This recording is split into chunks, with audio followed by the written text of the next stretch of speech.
Melaki Ormusumam na jibayo makake daw Shele Ormusumam na jibayo makake daw Melaki Melaki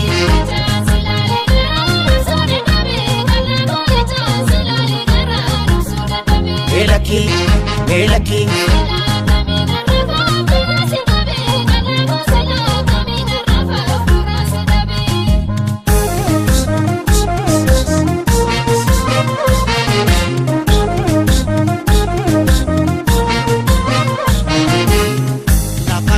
Fajasi garbu Minenza nyachisini atile silaki yuma Natinta insin sinne kama kufu nena lita Akaguba ibida Makofu nena lita Akaguba ibida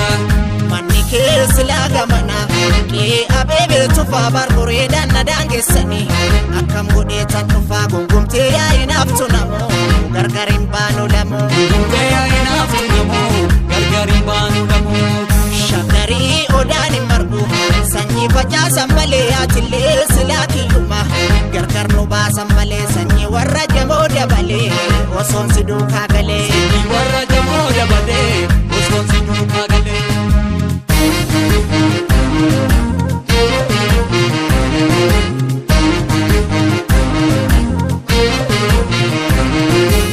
Robe nyame kakaranto to mafakata kaloto Sinega martu talasena sihawe paradera Ulani ko ano maksu tuniga bako bata pambatu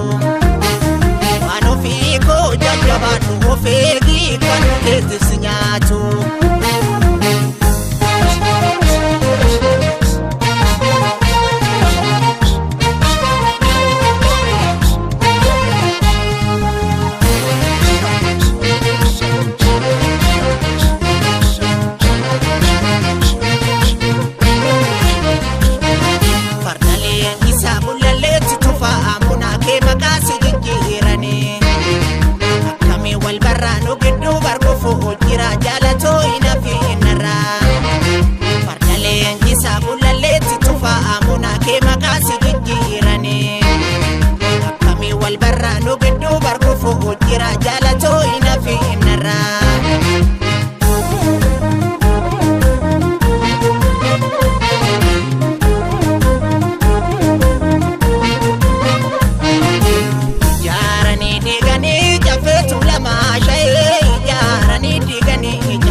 Melaki Barbacha kenjura sifan jabe midama Shele barbacha kenjura sifan jabe midama Melaki Melaki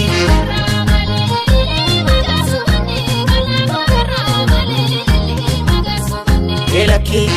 Melaki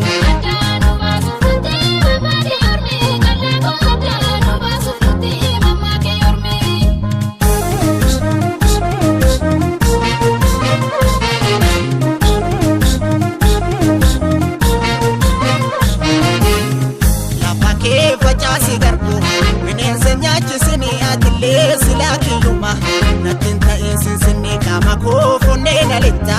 Akaguba ibida Makofu nena lita Akaguba ibida Manike silaga mana Ke abebe tufa barkure dana dangesani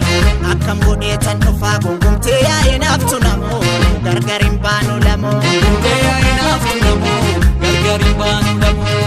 Shagari odani marbu sanyi fajasa male atile silaki yuma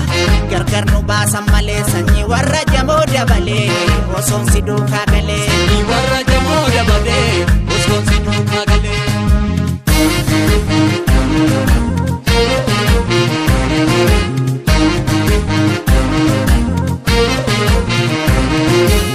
Robe nyame kakaranto to mafakata kaloto Sinega martu talasena sihawe paradera Ulani ko ano maksu tuniga bako bata pambatu Ano fiko jajabatu ofegi kanu keti sinyatu Wote jabini intihami kalozani anambaha onda chasi hidi Woto kiti warri sabe kanita kaditi sirbi hamatu malu miti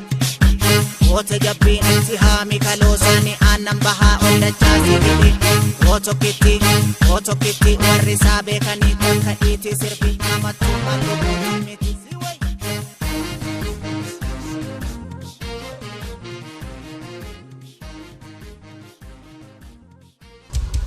Aya Studio.